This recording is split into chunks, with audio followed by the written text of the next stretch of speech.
See, now, it was a tight shot, cameraman, but you had the nice angle. And here come Yamamoto Anzu against Pavia. This is going to be a big match. Well, we know Pavia's modus operandi. Hard from the get-go. She dished it out to the youngster in Paris the last time that they met with a big right arm over the top. And she's immediately there as well. She just looks so much bigger and stronger. Well, she's just coming over the top. She's got those long arms. She's got the height. She's using the leverage, basically. That was in the final of the Grand Slam in Paris in February, when she put a whacking on Yamamoto. Yamamoto's got to keep that arm from going over the top, because it comes over the top. Same again. Yep. It's going to look negative. See, Yamamoto, the youngster, is going to be tentative. You know, the thing is she's young, but I don't consider her a youngster anymore. She's, you know, 15 years old, what, 2010, now 2013. Was she 17, 18 years old? See, when... And there she gets the first warning. When Pavia's fought her in Tokyo, the two occasions they fought in Tokyo, Yamamoto beat her both times. Right. She was a kid, there was that comfort zone, she was fighting at home. She didn't know who Pavia was anyway, so it didn't really matter to her. Once she got abroad and things got that little bit bigger, she was in Paris, in Bercy, and almost goes over there. I think that it was the occasion that almost defeated her there. So the one loss that Yamamoto has had was in Paris. Well, it's neutral ground this time. But I still think that... I don't like the gripping here that she's letting Pavia do here. And right now she's not attacking, especially I don't see any Ashiwaza to set things up. I sound like a broken record when I say that, but you know, with the Japanese fighters, that's pretty much... That's the way they're trained. Ashiwaza set up the big throw, complete with the newaza, good transition. I mean, that's just good judo in general. Sit back and watch this one. And there we go. That looked better. Oh, left Uchimata from Yamamoto. But I like that. So she had the little kosoto, and then she turned into that. And the Ashiwaza as well. She's getting... This is much better. You know, she's looking busy. Don't give Pavia a chance to settle, especially with a big right arm over the top. That's going to kill you. It's going to kill everybody. Just like that, Pavia. And yep. Too strong. Yep. She has not got the strength to deal with Pavia.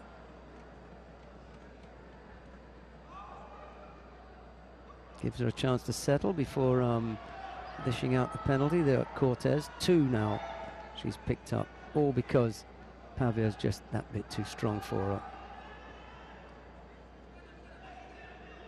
Pavia's right side is where everything comes from.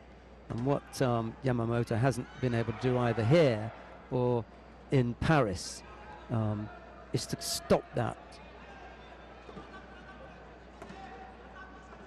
Still plenty of time on the clock, 2:49. Yamamoto down by 2 penalties. She looked better about 30 seconds ago when she was, you know, she didn't let that hand come across. So it's the first thing that gets on.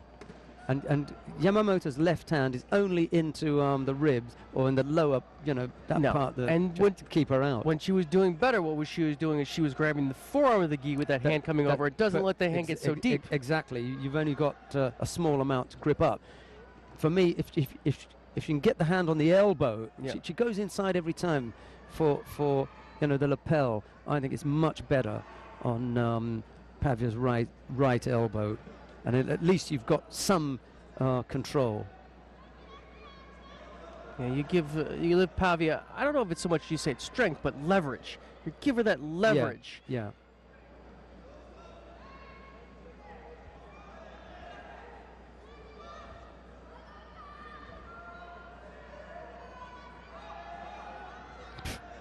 Yep. Every time.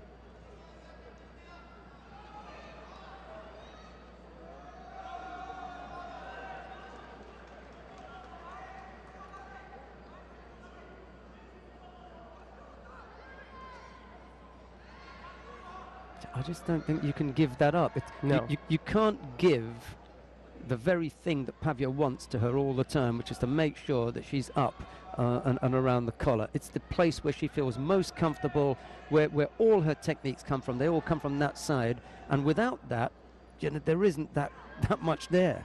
No.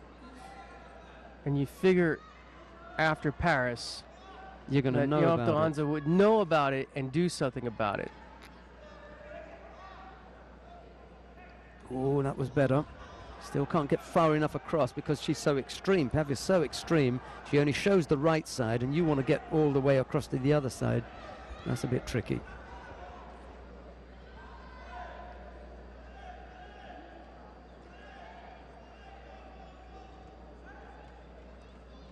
Minute 20 odd.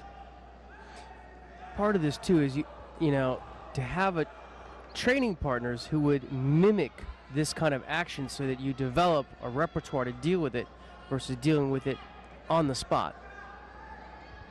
You don't want to be learning during the World Championships. Exactly. I mean, Tiger Woods in his prime, and I'm saying he's that far behind it, would do these incredible golf shots. Yeah, that was a better grip there. And she didn't come under attack there. Right. The reason she didn't come under attack was Pavia was having to deal with that grip. Right. So when she gets her grip over the top, she prepares for the attack. When Yamamoto Anzu has got the grip on that right elbow, she then has to deal with that grip first. No need to deal with the grip, setting up for the attack. Yeah, and she can bend her elbow and drive down and make her opponent look passive just by using that leverage to shove her down. And she's doing that. Yeah, she'll do some newaza now because she's got a minute and she can start burning that clock off.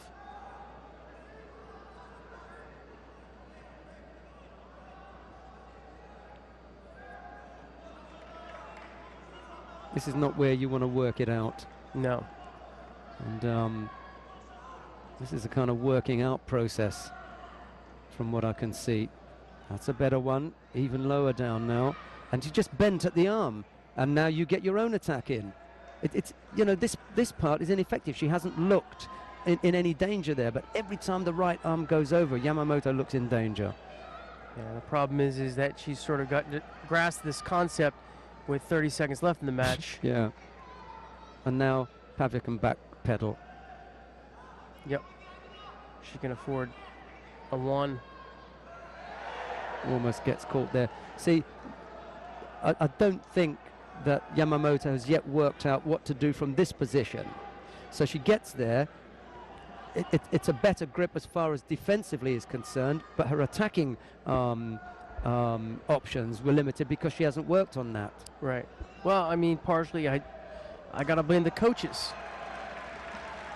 You know, the coaches, they know what this kind of gripping is going to happen, and they've got to throw people at her that's going to do it. Again, you cannot work this out at a World Championships. I don't know how long we've spoken about this and about Pavia's technical Pavia's technical shortcomings, but nobody is really working on it apart from Sato Aiko, who came out with that block that time and took the contest from her. Absolute end of the contest. And how her teammate, the Japanese teammates, haven't learned from that. You know what I'm saying? Pavia does what she does well. In fact, Pavia does it so well that she could walk away from here as world champion. And the people that could have, I mean, one of the people that could have threatened her was Yamamoto Anzu, and didn't come up with it. And so, as I said the last 2 days, while Yamamoto Anzu, you know,